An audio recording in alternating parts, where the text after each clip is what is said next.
প্রত্যেকটা মানুষের বডির ভিতরে আল্লাহ আবার রূহ দিবে। কাদা মাটির থেকে আবার রূহ পাইয়া মানুষগুলি মাটি গঠন হবে, আবার পুনরায় বডি গঠন হবে। কাদা মাটির থেকে আবার আপনি ওইটা দাঁড়াবেন, যেখানে দাঁড়াবেন, যেখানে বৈশা ওয়াজ শুনতাছেন সে জায়গাটাই হবে হাসরের মাঠ। যেখানে বই আওয়াজ শুনতাছেন এটা হাসরের মাঠ হবে। এই পৃথিবীটাকে আল্লাহ হাসরের মাঠ বানায়া দিবে। কিন্তু এখনকার পৃথিবী আর তখনকার পৃথিবী একরকম নয় রে। তখনকার পৃথিবী আর এখনকার পৃথিবীর মধ্যে উল্লেখযোগ্য একটা বেশ কম থাকবে। এখন তো কত উঁচু উঁচু বাড়ি আছে, পাহাড় আছে, সাগর আছে, নদী আছে, তখন কিছুই থাকবে না, সমতল একটা মাঠের মতো। মানুষ সেখান থেকে এটা দাঁড়াবে। আর বিজ্ঞানী বলেন মানুষকে আমি কেন দাঁড় করাবো জানোনি? দুনিয়ার জমিনে পরীক্ষা দিছিলি, আমি আল্লাহ সেটার রেজাল্ট তোর হাতে ধরায়া দিব। মানুষ গিয়া জমা হবে হাসরের মাঠে। কেউ পানি পান করবে, কেউ কলিজা পাটা পিপাসা লইয়া হাসরের মাঠে দাঁড়ায়া থাকবে। একদিন নয় রে, 2 দিন নয়, 50,000 বছর দাঁড়ায়া থাকতে হবে। সাধারণ কথা না, সাধারণ কথা না। পানির পিপাসায় জিহ্বা কুকুরের মতো বাহির হবে। আল্লাহর পয়গম্বর বরকতে হাত দিয়া কাউকে পানি পান করাবে, আর কেউ পানি না পান করে হাসরের মাঠে দাঁড়ায়া থাকতে হবে। 50,000 বছর বাড়ির কাছে না। সূর্যের তাপে মানুষের মাথার মগজগুলি গলে গলে পড়বে, জিহ্বাটাও বাহির হবে। এই অবস্থায় যে কত হাজার বছর মানুষগুলি একটা সময় বিরক্ত হইয়া চিৎকার দিবে আর বলবে, মালিক রে, জান্নাতে দেও না হয় জাহান্নামেই দেও, হাসরের মাঠে আর ভালো লাগে না, সেখান থেকে আমাদেরকে সরায়া দাও। আদম নবীর থেকে লইয়া ঈসা রূহুল্লাহ পর্যন্ত মানুষ সবার কাছেই যাবে একটু আল্লাহর কাছে সুপারিশ করার জন্য। আদম নবীও বলবে ইয়া রাব্বি নাফসি, ইব্রাহিম আলাইহিস সালাতু ওয়াস সালাম বলবে ইয়া রাব্বি নাফসি, নূহ পয়গম্বর বলবে ইয়া রাব্বি নাফসি, মুসা নবী বলবে ইয়া রাব্বি নাফসি। এইভাবে 1,02,24,000 পয়গম্বর ইয়া ঈসা আলাইহিস সালাতু ওয়াস সালাম পর্যন্ত সবাই একটা কথা বলবে, ইয়া রাব্বি নাফসি। আমার কি উপায় হবে? আজকে আল্লাহর সামনে কথা বলার সাহস কোনো নবীর হবে না। কথা বুঝতেছেন আমার? আল্লাহ এত রাগান্বিত। এই যুবক ভাই, আলোচনার শুরুতেই বলেছিলাম আল্লাহর নাম রহমান, দয়া মায়া বেশি, কিন্তু আল্লাহর গজব আমরা এখনো দেখি নাই। সেটা হাসরের মাঠে দেখব। আল্লাহ সেদিন কাহার রূপ নিয়ে দাঁড়াবে। সেদিন আল্লাহর সামনে কথা বলার সাহস কোন নবীরাও পাবে না, শুধুমাত্র কেবলমাত্র আমাদের নবী ছাড়া। আদম নবীর থেকে লইয়া ঈসা রূহুল্লাহ পর্যন্ত একটা কথাই বলবে, ইয়া রাব্বি নাফসি। আমার কি উপায় হবে গো? আল্লাহ খালি তর্জন আর গর্জন দিবে, তর্জন আর গর্জন দিবে, আর বলবে নাফরমানরা আমার নিয়ামত খাই আমার নাফরমানি করছস, আজকে দাঁড়া, কেউ কথা বলবে কিনা? আল্লাহ সেদিন বলবেন লিমানিল মুলকুল ইয়াউম, এই পৃথিবীর রাজা বাদশারা দাঁড়া, হামাইন্নারে ডাক দিব, নমরুদ্দারে ডাক দিব। আল্লাহ সেদিন বড় বড় ক্ষমতাশীলরে ডাক দিবে, নমরুদ্দা দাঁড়া, ফেরাউন্না দাঁড়া। আল্লাহ বলবেন সাজ্জাদ দাঁড়া। আল্লাহ এইভাবে আবু জাহেলকে ডাকবে, যত জালেম শাসক আছে সবগুলাকে আল্লাহ সেদিন ডাক দিবে। ভারতের দাদারেও ডাক দিব, ওয়াংশাং সুচিরেও ডাক দিব, বুসারেও ডাক দিব, সবাইরে ডাক দিব। বেডাগিরি তো কম দেখাইছ না, আজকে দেখা। কথা কন্যা দি, বেডাগিরি যারা বাংলাদেশও করো তারাও কিন্তু ডাক দিব, দাঁড় করাইব, দাঁড়া, বেডাগিরি কম করছ না। নির্দোষ আলেমদেরকে সাইজ করছ, দাঁড়া, আজকে দেখি তোর ক্ষমতা কতটুকু আছে। দাঁড়া, ক্ষমতা দেখকে লই আমি দাঁড়া। কেউ কথা বলবে না, নিস্তুপ হয়ে যাবে। কথা বলার সাহস আছে নি কেউ? এখন এনে কত বেড়াগিরি। এখন বেড়াগিরি অভাব নাই, সেদিন কেউ কথা বলবে না, কেউ কথা বলবে না।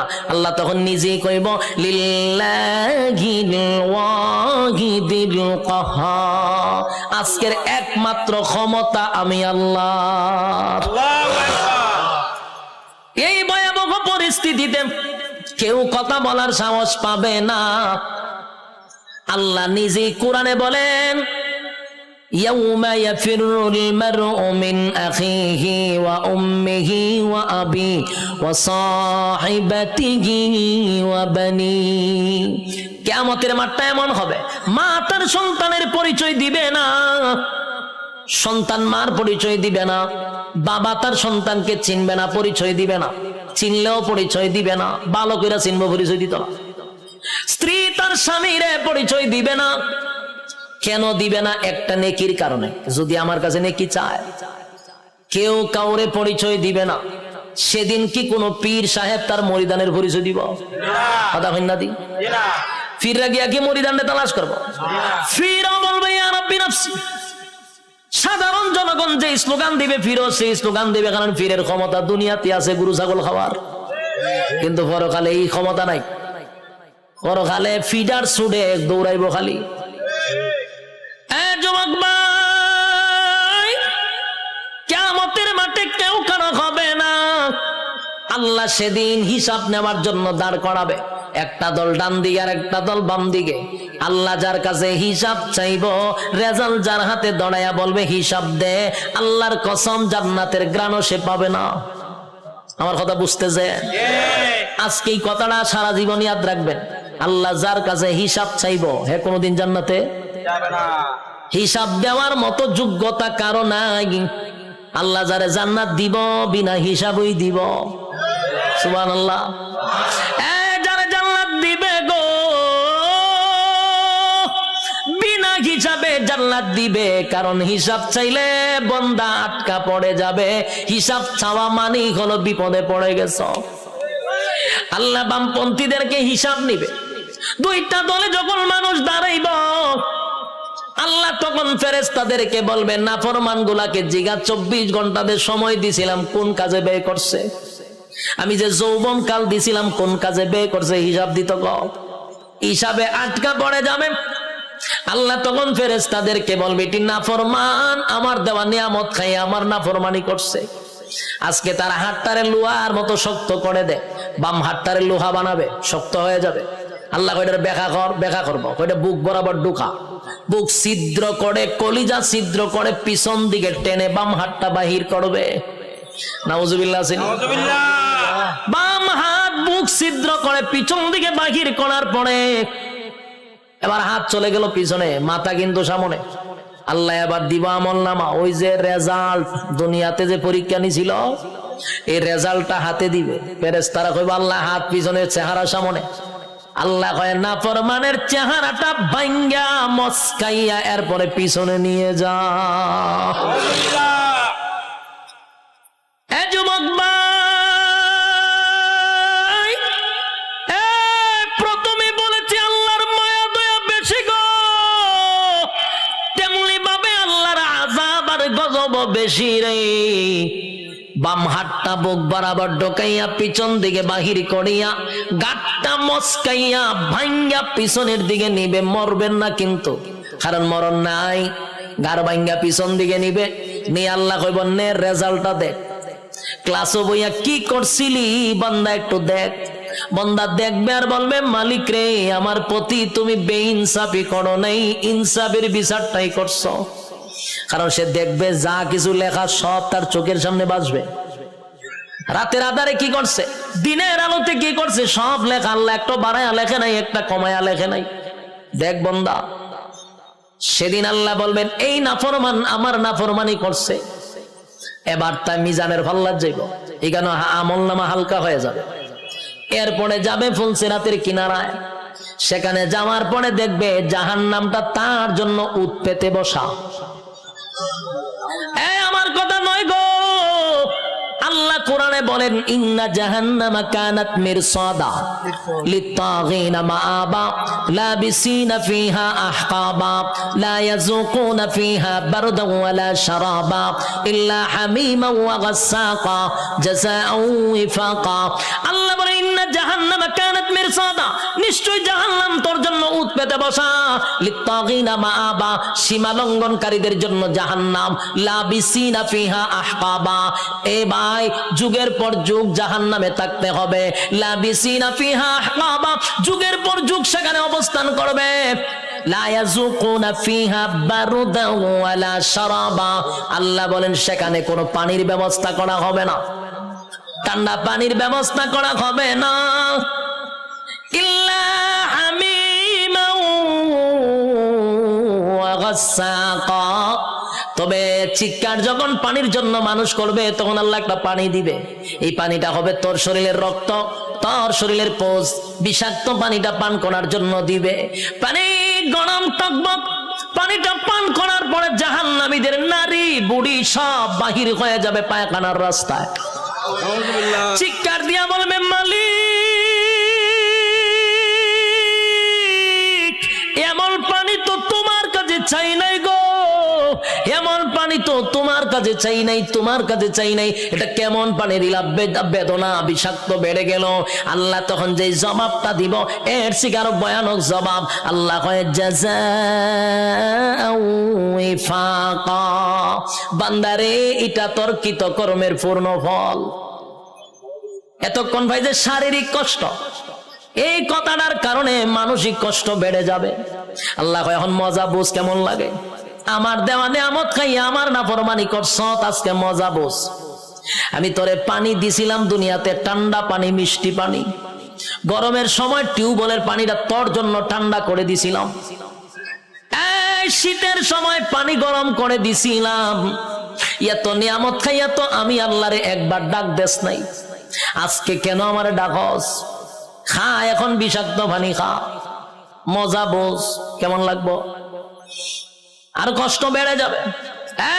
বুড়াবাসীরা একটা কথা মন গড়া বলি নাই, এতক্ষণ যা বলছি কোরআনের বাহিরে একটা কথাও বলি নাই, কোন গল্প বলার জন্য আমারে আনেন নাই, আর আমিও কোনো মাহফিলে গল্প বলিও না, যতক্ষণ বসছেন কোরআনের বাহিরে কোনো কথা শোনেন নাই। শেষ কিছু সময়, আমি আর সময় লম্বা করব না, কিছু সময় আপনারা আমার দেন, আমি ফিনিশিংটা দিয়া দিই। এবার আর শোন, বিরক্ত হইতেছেন? হ্যাঁ, বিরক্ত হলে আমার ডাবল সুবিধা, আমার মাথায় ব্যথা করতেছে, তারপর আপনাদের আগ্রহ দেখে ওয়াজ করতেছি, খারাপ লাগতেছে? বিরক্ত হইতেছেন? কথাগুলি দিলের কান লাগায়া শুনেন, রব্বে কারীম কিন্তু হিসাব নেওয়ার জন্য আবারও দাঁড় করাবে, হিসাব নিবে, জাহান্নামে আপনার স্থান হবে। আল্লাহ কয় আমি তোরে নিয়ামত দিছিলাম আমার ইবাদত করার জন্য, গোলামি করলি শয়তানের, আমি আল্লাহর গোলামি করলি না, এখন মজা বুঝ, জাযাআও ওয়াফাকা, ছাইরা দিত না কিন্তু আল্লাহ। যুবক ভাই, এখন আসুন, একটা দল জাহান্নামে চলে গেল, আরেকটা হলো ইল্লা আসহাবাল ইয়ামিন, আরেকটা দলের কাছে আল্লাহ কোনো হিসাব চাবে না, বিনা হিসাবেই জান্নাত দিবে, বিনা হিসাবে জান্নাত। রব্বি কারীম বিনা হিসাবে জান্নাত দিবে গো, বিনা হিসাবে জান্নাত দিবে। ডানপন্থীদেরকে আল্লাহ ডান হাতে আমলনামা দিবে, ডান হাতে আমলনামাটা ডানপন্থীরা পাওয়ার পরে খুশিতে লাফাইতে লাফাইতে লাফাইতে থাকবে। এত আনন্দ কেন জানেননি? নিম্নস্থলের একটা জান্নাতির জন্য আমার আল্লাহ এই পৃথিবীর 10টা পৃথিবীর সমান জান্নাত রাখছে। আরো জোরে করে আল্লাহু আকবার, আরো জোরে আল্লাহু আকবার, ইমানের আওয়াজ দিয়ে বলেন আল্লাহু আকবার। রব্বে কারীম বলেন বান্দা শুন, এই পৃথিবীর 10টা পৃথিবীর সমান্তরে জান্নাত দিব, নিম্নস্থলের জান্নাতীরে 10টা পৃথিবীর সমান রাজত্ব দিব। ডান হাতে আমলনামাটা পাইয়া বান্দা লাফাইতে থাকবে আর বলবে মালিক আমি এত খুশি, এত খুশি, এত খুশি, এত আনন্দ, এত আনন্দ আমি কোথায় রাখবো? লাফাইতে থাকবে। আল্লাহ কয় দাঁড়া, লাফাস করে। আল্লাহ আমি এত বড় নিয়ামত পাইছি, কোথায় রাখবো গো? আমি আনন্দ কোথায় রাখবো? দুনিয়ার মানুষ 10 কেজির একটা কাপ, বিশ্বকাপ পাইয়া সারাটা দেশ আনন্দে লাফানো শুরু করে। আর আল্লাহ কয় গোটা পৃথিবীর 10 পৃথিবীর সমান এক একটা রাজত্ব দিব। খুশি কম না বেশি? খুশি হওয়ার আরো কারণ আছে। আল্লাহ বলেন জান্নাতি সুদ, দুনিয়াতে যদি তোর আমি আমেরিকার প্রেসিডেন্ট বানাইতাম, কিন্তু এক সময় তোর মরণ লাগতো। কথা হয় না? আমেরিকার প্রেসিডেন্টের মরণ আসেনি? বাংলাদেশে যারা রাজত্ব চালাইতেছে তারার মরণ আসেনি? গোটা পৃথিবীও যদি রাজত্ব করত, জুলকারনাইন গোটা পৃথিবী রাজত্ব করছে, মরণ ছিল? বাদশা সুলাইমান গোটা পৃথিবীর রাজত্ব করছে, মরণ ছিল? নমরুদ্দা গোটা পৃথিবীর বাদশা ছিল, মরণ ছিল? বখতে নসর গোটা পৃথিবী রাজত্ব করছে, মরণ ছিল? তাহলে গোটা পৃথিবী রাজত্ব করলেও মরণ আছে রে। আর আল্লাহ বলেন 10 দুনিয়ার সমান একটা জান্নাতের রাজত্ব দিব, আর কোনদিন মরবি না। একটা জবান বন্ধ রাখবেন না, বলুন সুবহান। মরণ নাই, এর থেকে বড় আনন্দ আসেনি?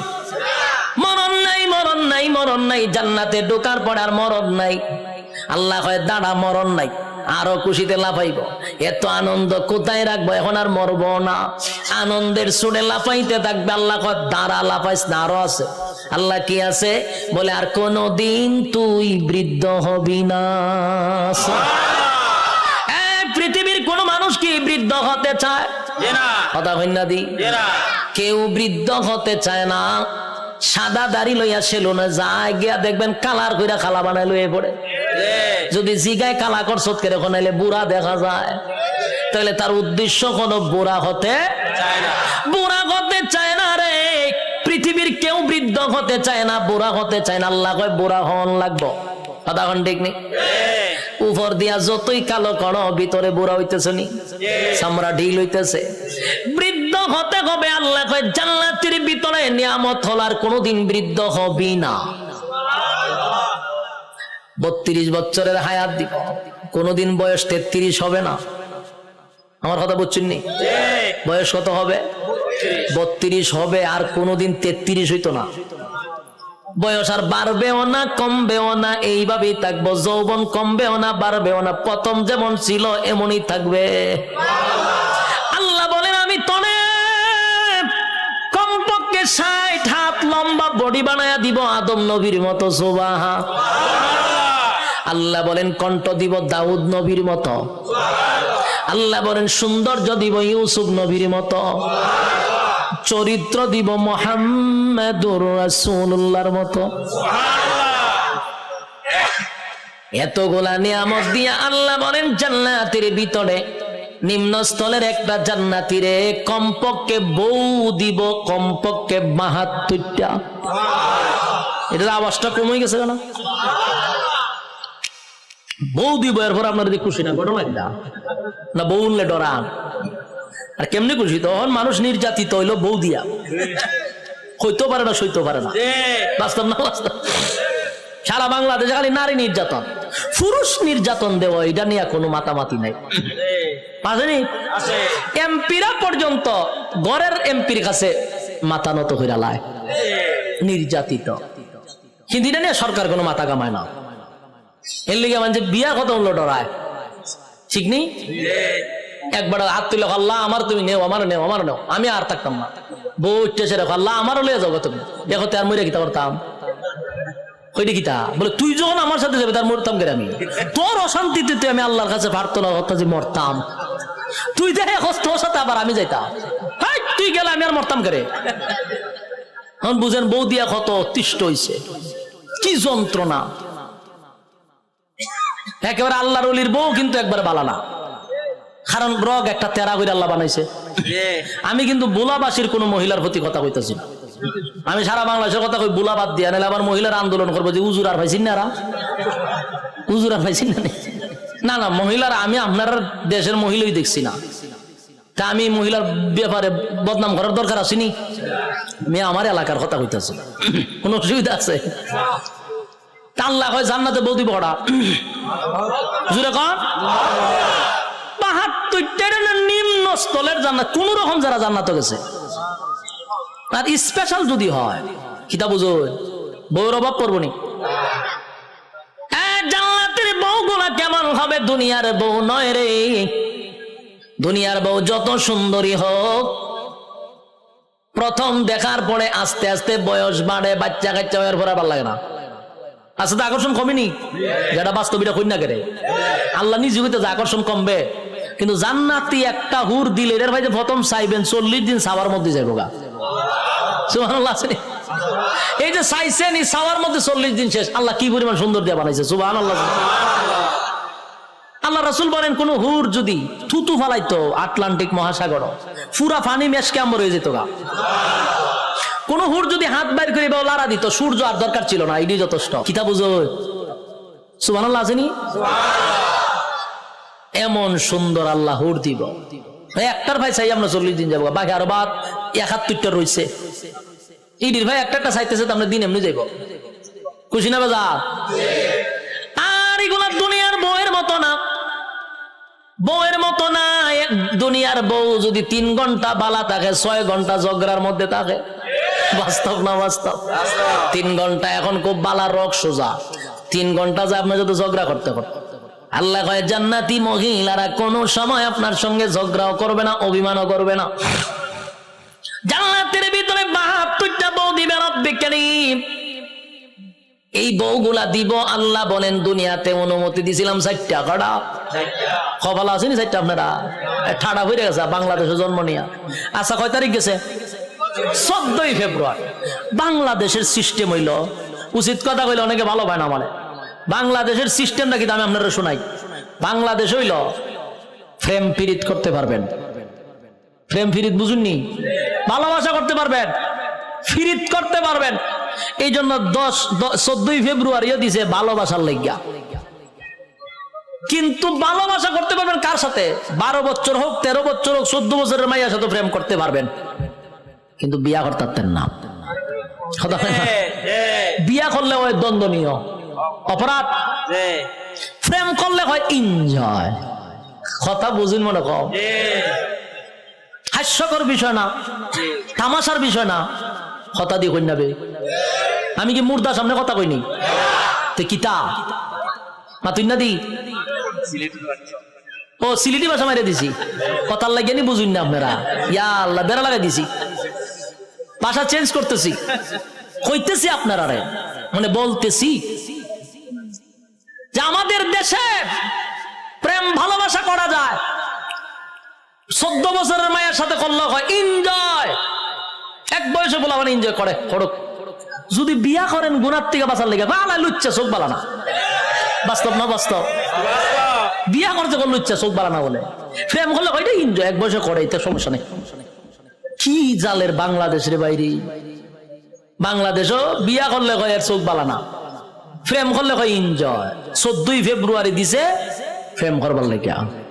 ভাদ্র মাসে যেমন কুত্তার সিজন আছে, ঠিক ফেব্রুয়ারি 14 তারিখেও এই বান্দরের গোষ্ঠী গল্পের একটা সিজন আছে।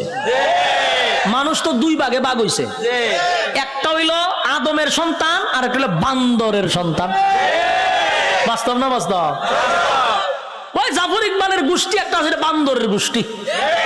14 তারিখ যা আছে বান্দর সান্দর লইয়া সব লাম্ব লাইমা খাম কু খাম দিনের খাম সব কইরা 10 মাস 10 দিন পরে 71 টিভি বাইরিব। ওই বিভিন্ন ডাস্টবিনও দেখতো নবজাতক শিশু আসেনি। আটকা দেখবেন মাউতে গেলে নবজাতক শিশু পাওয়া গেছে ডাস্টবিনে, নবজাতক শিশু পাওয়া গেছে বিভিন্ন টয়লেটে। তুই এখন এটি বসার খরচ করে, যে সময় খাম কু খাম ফারকে হয় তখন বাধা দেশ না করে, এই সময় এনজয়। আর যখন ডাস্টবিনও বাচ্চা পাওয়া যায় এখন নবজাতক শিশু পাওয়া গেছে, জুতা দা বাইরে কপালের সারা বাড়াইলে দরকার। তামাশা শুরু হয়েছে। এই যে 14ই ফেব্রুয়ারি এখন আটকাস না করে, এই যে হোটেল গুলাতে পার্কে কত নিকৃষ্ট কাজ হচ্ছে, অবাধ জানাবে বিচার হচ্ছে, কোনো বাধা নাই। কিন্তু যখন 10 মাস 10 দিন পরে রাস্তাঘাটে ছোট ছোট বাচ্চা পাওয়া যায়, তখন 71 টিভি বাইরিয়া করবো এগুলা তো মারাত্মক একটা খারাপ কাজ, নবজাতক শিশু পাওয়া গেছে। আর দুই একটা বান্দরের গোষ্ঠী রান্না করবো, আপনারা কি বলেন? এটা করবো না, এটা নিকৃষ্ট কাজ, নিকৃষ্ট কাজ। হেও কইব আবার এই সময় জুতা থাকতো আমার তো, আর কপালের মধ্যে খালি বাড়িতাম। এটা না হলে বাংলাদেশ।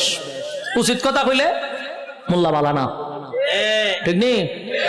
মোল্লা বালা না, বান্দরের গোষ্ঠী। মানুষ দুই ভাগে ভাগ হয়েছে এখন, ইয়াদ রাখবেন। আমরা হইলাম আদমের সন্তান, আর জাফর ইকবালের যারা আছে এটা সব হইলো বান্দরের সন্তান। জঙ্গল দুই বান্দরে আকাম কুয়াম করে জন্ম দিছে জাফর ইকবাল রে, আর এই সিলসিলায় যত আছে সব জাফর ইকবালের আওলাদ। কেমন হয়েছে? বইও লেখছে, বান্দর আগে আসছিল, আস্তে নাচতে নাচতে নাচতে লেঙ্গুর করে আসতে মানুষ হয়ে গেছে। বইটা আমি বই দেখছি, বইয়ের মধ্যে প্রথম বান্দর, এরপরে একটু বান্দর, এরপরে একটু বান্দর, এরপরে সুজ হয়েছে, এরপরে মানুষ হয়ে গেছে। আমি চিন্তা করছি বইটা লই আছে, এটা যে সময় লেখছে গাঞ্জা খাইয়া লেখছে। গাঞ্জা দেখাইছে, গাঞ্জা খাওয়ার পরে যখন দেখে বোতলের পয়সা, এটা 2006 সালের গাঞ্জা, ডেট ওভার খাইয়া লেছে। ডেট ওভার গাঞ্জা না খাইলে কি রকম লেখা লিখতে পারেনি কেউ বই পাঠ্যপুস্তক? নাচতে নাচতে আজকে মানুষ হয়ে গেছে গা। হাস্যকর কথা না? এই ইতারে কিতার লেগে শিক্ষা জাগাত নিয়ে বয়াইতেছে আমি বুঝতে পাই না কোন কারণে। এগুলো তো প্রতিবন্ধী, বুদ্ধিজীবী নামের প্রতিবন্ধী গুলার নিয়ে বসাইতেছে। আমার মাথায় ধরে না, কেমনে কয় যে বান্দর নাচতে নাচতে মানুষ হয়ে গেছে গা।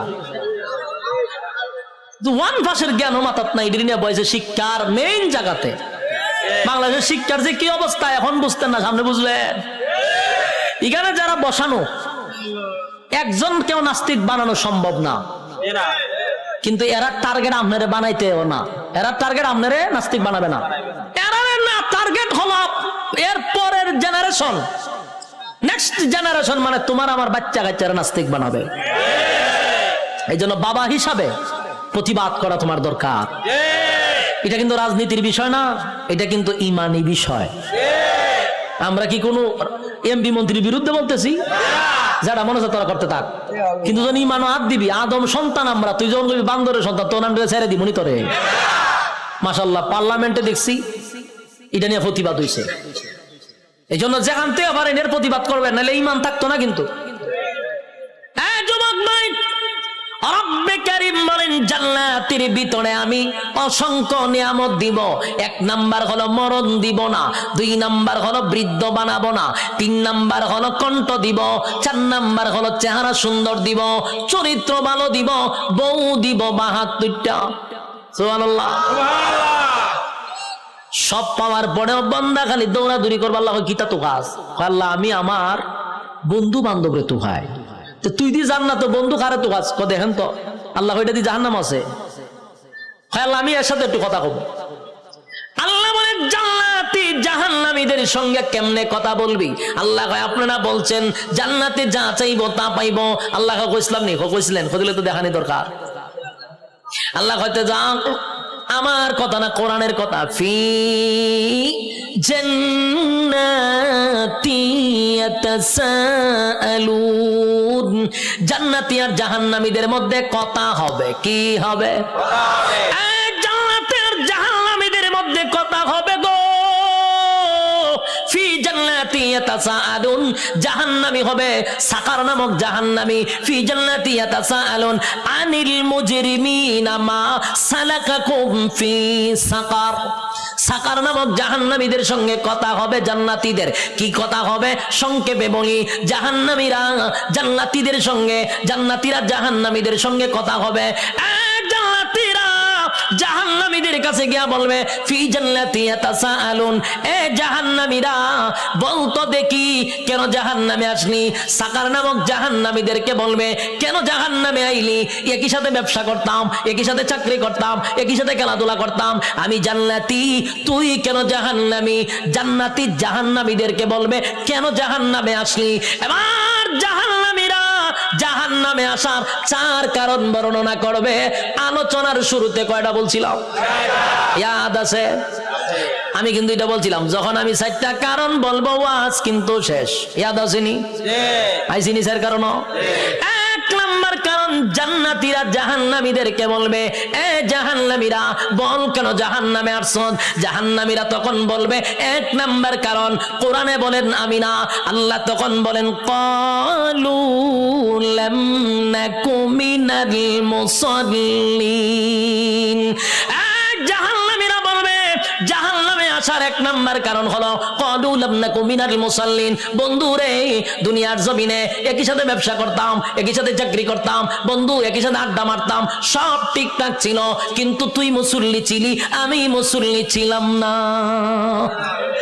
ক্বালু লাম নাকু মিনাল মুসাল্লিন, তুমি নামাজি ছিলা, আমি নামাজি ছিলাম না। তাহলে বলুন তো দেখি জাহান্নামে যাওয়ার এক নাম্বার কারণ কি না পড়া? আরো জোরে, কি না পড়া? জাহান্নামে যাওয়ার এক নাম্বার কারণ হলো নামাজ না পড়া। ক্বালু লাম নাকু মিনাল মুসাল্লিন, জাহান্নামে যাওয়ার এক নাম্বার কারণ হলো নামাজ না পড়া।